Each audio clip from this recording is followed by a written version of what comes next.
Assalamualaikum warahmatullahi wabarakatuh. Halo semua, perkenalkan nama saya Divanis.Olzahra dari kelas 11 MIPA 2. Pada video kali ini saya akan membahas tentang materi global warming. Apa sih global warming itu? Yuk kita lanjut. Nah, materi yang akan kita bahas di video ini adalah materi tentang global warming, yaitu tentang pengertiannya, sejarahnya, penyebabnya, dampaknya, dan cara mengatasinya. Tahukah kamu global warming itu apa? Tahukah kamu jika para ilmuwan kini tengah cemas mengamati pola cuaca di kutub utara?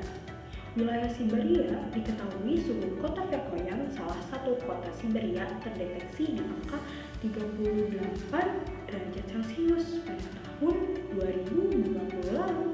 Wah, panas sekali bukan? Suhu ini menjadi suhu tertinggi sepanjang masa dalam sejarah suhu sepanjang daerah Arktik. Verkhoyan adalah kota yang memiliki rentang suhu paling ekstrim di bumi, di mana titik terbawah musim dingin mencapai rata-rata minus 49 derajat Celcius. Wah, dingin sekali bukan? Sementara itu, saat memiliki suhu tertinggi musim panas sebelumnya hanya bertengger di angka 37,2 derajat Celcius. Terbayangkan tidak jika daerah kutub sepanas itu, apa kabar daerah kita yang menjauh dari sana? Kondisi kota seputar kutub utara yang selama ini kita tahu dingin sedingin hati mantan pada kita, bisa memanas begini, disinyalir akibat dari pemanasan global. Selanjutnya kita akan ke pengertian global warming. Kalian sudah tahu belum pengertian dari global warming? Nah, di sini kita bahas ya, pemanasan global yang dikenal dengan istilah global warming merupakan suatu peristiwa yang menyebabkan suhu rata-rata bumi dari daratan, lautan, serta atmosfer terus meningkat. Natural Research Defense Council atau NRDC menyampaikan bahwa pemanasan global adalah rangkaian proses peningkatan suhu udara karena panas yang terperangkap di atmosfer oleh gas karbon dioksida sehingga menyebabkan perubahan iklim dan menimbulkan bencana permukaan bumi. Selanjutnya kita ke sejarah global warming. Apa sih sejarah global warming itu? Akan aku bahas ya. Dalam 100 tahun terakhir, suhu rata-rata permukaan bumi diperkirakan telah meningkat 0,74 derajat hingga 0,18 derajat Celcius. Para ahli pun memiliki berbagai teori mengenai penyebab peningkatan suhu bumi ini.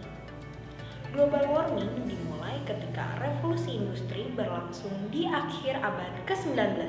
Revolusi industri memberikan dampak besar bagi lingkungan karena terjadi perubahan pola produksi yang awalnya menggunakan tenaga manusia, kemudian menggunakan tenaga mesin. Oke teman-teman, sekarang kita lanjut ke penyebab dari global warming. Nah, di sini yang pertama ada efek rumah kaca. Efek rumah kaca dianggap berkontribusi tinggi terhadap naiknya suhu bumi.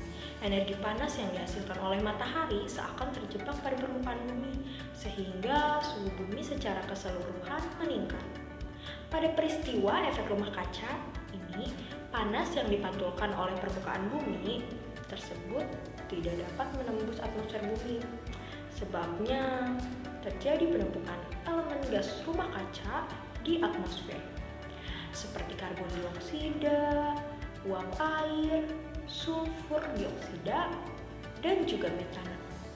Kondisi terpantulnya kembali energi panas matahari yang dilepaskan permukaan bumi oleh gas-gas rumah kaca tersebut apabila terjadi secara terus-menerus akan dapat meningkatkan suhu rata-rata tahunan di bumi.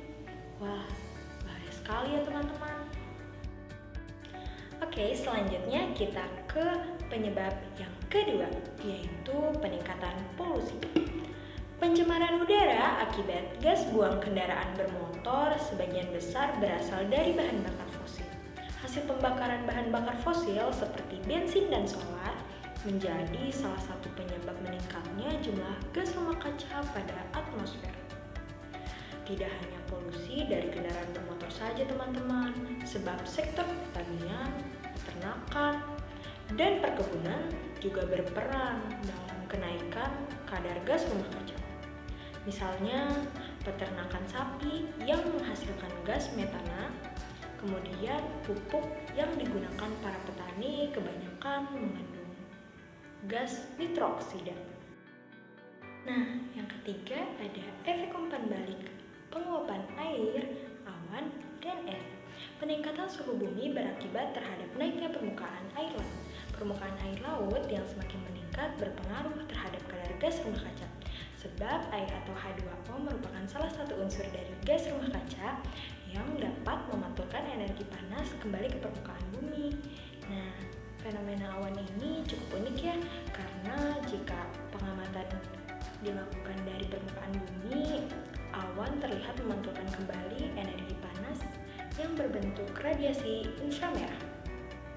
Sementara itu, jika pengamatan dilakukan dari atas, awan akan terlihat meneruskan radiasi inframerah kembali ke angkasa. Selanjutnya kita ke dampak global warming. Ada apa saja sih dampak dari global warming itu? Yaitu yang pertama ada mencairnya es kutub utara dan selatan akan meningkatkan ketinggian permukaan air laut, sehingga area daratan akan berkurang. Dan yang kedua ada daratan yang berkurang akibat naiknya muka air laut, maka akan timbul masalah lain, yaitu luas area yang bisa ditempati manusia berkurang. Yang ketiga, ada global warming menyebabkan kondisi cuaca tidak menentu.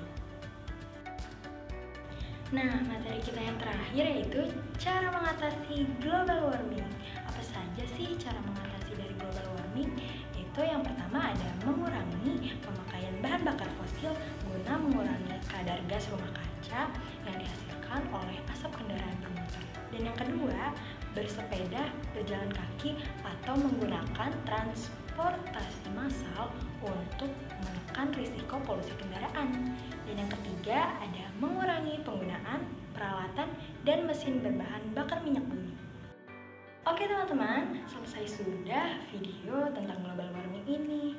Semoga bermanfaat dan dapat memberi pengetahuan kepada kalian semua. Terima kasih. Wassalamualaikum warahmatullahi wabarakatuh. Have a nice day.